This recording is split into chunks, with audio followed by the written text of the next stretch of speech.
Hi everyone, मैं हूं सुधा और आप देख रहे हैं मेरा चैनल घर संसार बाई सुधा सिंह। फ्रेंड्स, आज मैं आप लोगों के लिए बहुत ही इंटरेस्टिंग वीडियो लेकर के आई हूं जो आप लोगों को बहुत अच्छा लगेगा। तो यहाँ पर आप लोग देख सकते हैं कि मैं लड्डू गोपाल का प्राण प्रतिष्ठा किस तरीके से कर रही हूँ। इससे पहले मैं आप लोगों को बता दूं कि एक लड्डू गोपाल मैं पहले ले आई थी जो मुझे पता नहीं चला और काफ़ी छोटे साइज के थे मेरे लड्डू गोपाल। तो मुझे थोड़ा सा अच्छा नहीं लगा और ये लड्डू गोपाल मैं दोबारा लेकर के आई हूँ। ये लड्डू गोपाल मेरे 5 नंबर के हैं।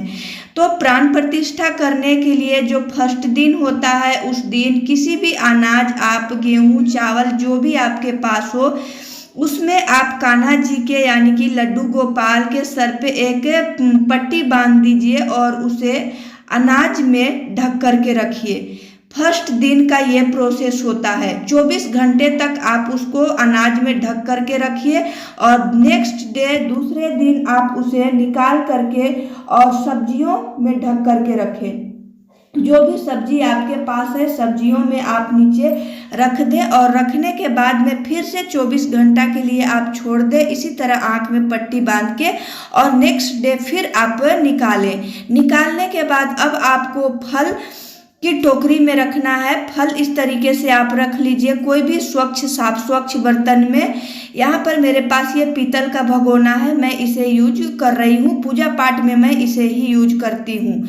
तो यहाँ पर आप लोग देख सकते हैं कि ये तीसरा दिन है और तीसरे दिन मैं यहाँ पर लड्डू गोपाल को फल का टोकरी भगोने में मैं रखी थी। उसके बाद नेक्स्ट डे ये हुआ और उसके बाद हर एक दिन आपको इसी तरीके से करना है। अब ये नेक्स्ट डे का ब्लॉग था जो मैं आप लोगों को दिखा रही थी कि ये भगोने में मैं जल ली थी, नॉर्मल जल, और जल लेने के बाद थोड़ा सा मैं गंगा जल मिलाई और गंगा जल मिलाने के बाद यहाँ पर मैं गुलाब की पंखुड़ियों को डाल दी और गुलाब की पंखुड़ियाँ डालने के बाद थोड़ा सा मैं इत्र डाली थी इस जल में, यानी कि इत्र खुशबू से भर जाए इसलिए।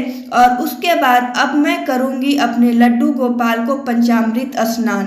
पंचामृत स्नान ही कराना चाहिए प्राण प्रतिष्ठा में। तो यहाँ पर आप लोग देख सकते हैं कि सबसे पहले मैं जल में अपने लड्डू गोपाल को बैठाई और बैठाने के बाद में मैं सबसे पहले दही से इनका अभिषेक कर रही हूँ। तो यहाँ पर आप दही ले लीजिए और दही से अच्छे तरीके से आप इन्हें स्नान कराइए। ज़्यादा अच्छा एक बार में भी आप करा सकते हैं, लेकिन मैं यहाँ से बारी बारी से मैं कर रही हूँ। तो यहाँ पर आप लोग देख सकते हैं कि अच्छे तरीके से अपने लड्डू गोपाल को मैं नहला रही हूँ, यानी कि अभिषेक करा रही हूँ। और उसके बाद जैसे ही हो गया दही से, और उसके बाद मैं शहद से करा रही हूँ। यहाँ पर शहद भी लगा करके मैं पूरे अच्छे तरीके से मैं यहाँ पर लगा रही हूँ। फ्रेंड्स, यहाँ पर मेरी मान्यता या कहना है, या मैं कहते भी सब बहुत लोगों को सुनी हूँ कि लड्डू गोपाल बहुत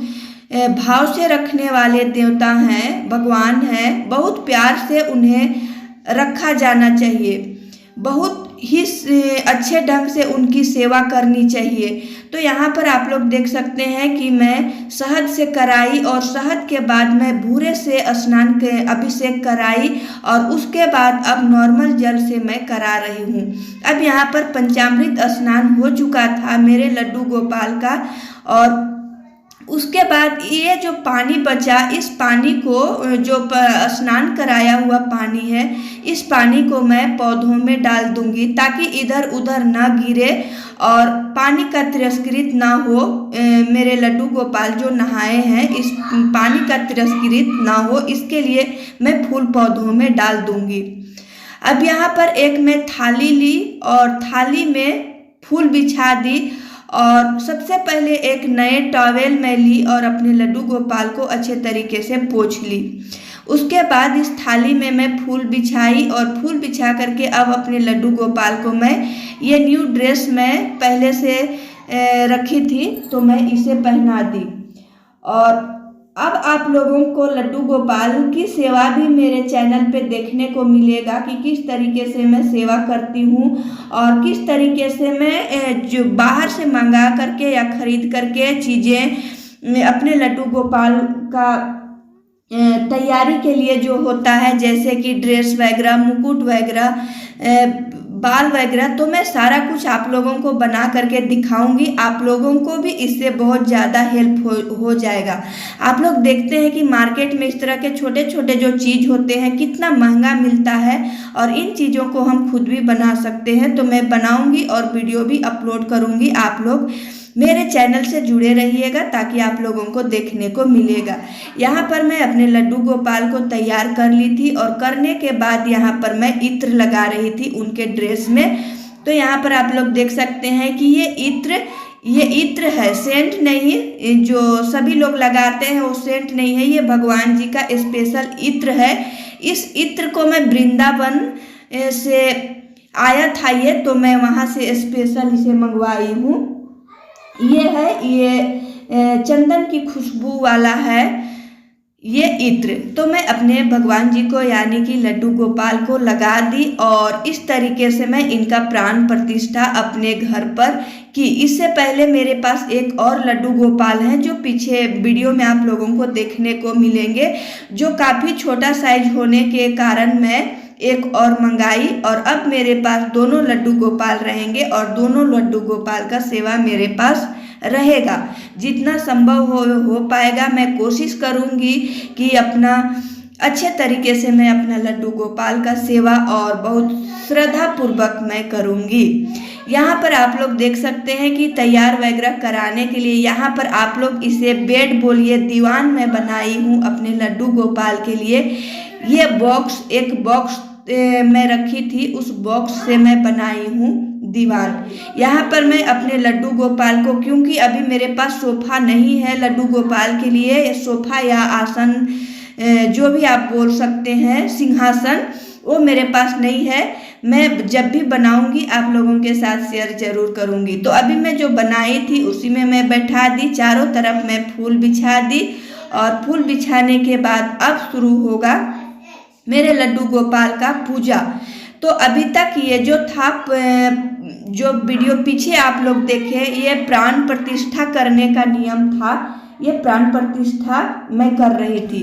अब यहाँ पर जो भी श्रृंगार था वो हो चुका था। यहाँ पर मैं रोली, चंदन जो भी लगाना होता है सभी देवताओं को मैं अपना भगवान जी लोगों को लगा दी।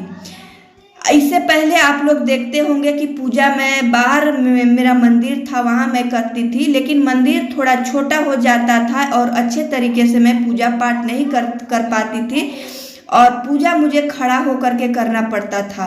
तो पूजा खड़ा होकर नहीं करना चाहिए, इसलिए मैं यहाँ पर अपने पूजा को व्यवस्थित और अच्छे तरीके से मैं कर पाऊँ, इसके लिए मैं यहाँ पर व्यवस्था की हूँ। और यहाँ पर आप लोग देख सकते हैं कि कितने व्यवस्थित तरीके से मेरे सभी भगवान जी लोग हैं और यहाँ पर मैं अच्छे तरीके से बैठ के पूजा भी कर पाऊँगी। मुझे पूजा में पाठ वगैरह भी करना रहता है, जैसे कि चालीसा वगैरह पाठ, ये सब भी मुझे करना रहता है। तो वहाँ पर खड़ा होकर करने में मुझे थोड़ा सा मुश्किल होता था और अच्छे तरीके से मैं नहीं कर पाती थी, अच्छे तरीके से नहीं कर पाती थी। मेरे कहने का ये मतलब है कि मैं पूजा से संतुष्ट नहीं हो पाती थी। मुझे लगता था कि अभी मेरा पूजा अधूरा ही रह गया, मैं मन से नहीं कर पाई। तो इसलिए यहाँ पर मैं एक जगह चूज की। बहुत सोचने समझने के बाद बहुत टाइम लगा, मैं सोच समझ करके कहीं पर जगह सही नहीं हो पा रहा था, कहीं पर और कोई दिक्कत हो रहा था, कहीं पर दिशा का दिक्कत, जैसे कि पूरब पश्चिम इस तरह का दिक्कत हो रहा था। बहुत सोचने समझने के बाद फाइनली यहाँ पर मैं डिसाइड की और यहाँ पर बहुत ही व्यवस्थित तरीके से मेरा पूजा का स्थान हो गया और यहाँ पर मैं अच्छे तरीके से कर पाऊंगी। यहाँ पर पूजा मेरा लगभग होने ही वाला था और अब मैं अपने भगवान जी लोग को भोग लगा रही थी। पूजा आरती लगभग कंप्लीट हो गया था। तो फ्रेंड्स, आप लोग इस वीडियो को देखने के बाद ज़रूर बताइएगा कि वीडियो आप लोगों को कैसा लगा। वीडियो पसंद आए तो लाइक, शेयर एंड सब्सक्राइब जरूर कीजिएगा और बेल आइकन के साथ कीजिएगा ताकि मेरे जो भी आने वाले वीडियोज हैं वो आप लोगों को देखने को मिलेंगे। और अब मेरे चैनल पे ठाकुर जी की सेवा का भी वीडियो आएगा, तो आप लोगों को देखने में बहुत ही अच्छा लगेगा। और वीडियो कैसा लगा ये तो आप लोग ज़रूर मुझे बताइएगा ही। तो यहाँ पर आप लोग देख सकते हैं कि पूजा लगभग अब कंप्लीट हो गया था। यहाँ पर मैं ठाकुर जी का चरण रखी थी और उसका भी मैं पूजा अब कर रही थी। कुमकुम फूल वगैरह सभी चीज़ें लगा करके दिया बत्ती लगभग हो गया था मेरा सारा। और अब मैं भोग लगा दी, भोग के बाद जल, और उसके बाद यहाँ पर पूजा अब मेरा कंप्लीट हो जाएगा। यहाँ पर थोड़ा सा मैं बैठ करके ठाकुर जी का भजन गाई, और भजन गाने के बाद आवाज़ म्यूट होने के कारण आप लोगों को सुनाई नहीं देगा। भजन गाई, आरती की और उसके बाद पूजा मेरा